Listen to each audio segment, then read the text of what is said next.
Hi there, my name is Connor Livingston, and I'm going to go over gestures and how to use them during a speech. Now first off, you need to know what gestures are, which is moving your hands inwards or outwards, or shrugging your shoulders up, or tilting your head to the side.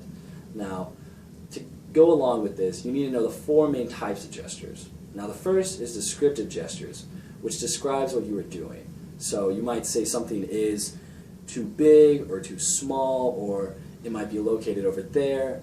And a good example of how you would see this in real life is when your teacher's trying to tell you where the questions are on the board by saying they're up here and the answers are back over there, and that is what you would use.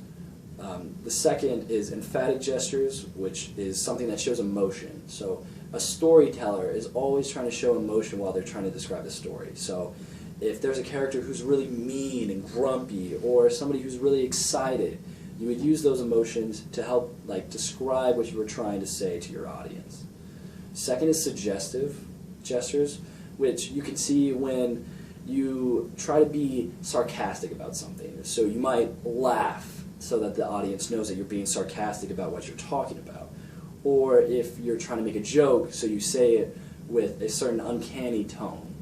And you can see that a lot with comedians, and how every single comedian who does a stand-up always looks out toward the audience and sees somebody who looks very peculiar in their suggestive behavior, and they might be sitting while pondering while everybody else is laughing. And so he'll call them out, make a joke about them, and then the whole entire audience as a whole enjoys what he's doing up there during his speech, just because they all come together during it. And last is prompts gestures, which is where the audience pretty much reflects what you are doing. So you would say, put your hands together, and so the audience would start clapping. Or put your hands up if you've ever done this, and so they would copy what you were doing. And you would see that a lot with bands, and how when you go to a concert, they're always asking, are you excited? And then you would yell back, of course. And then on top of that, you would also clap for them when they said so, and so on.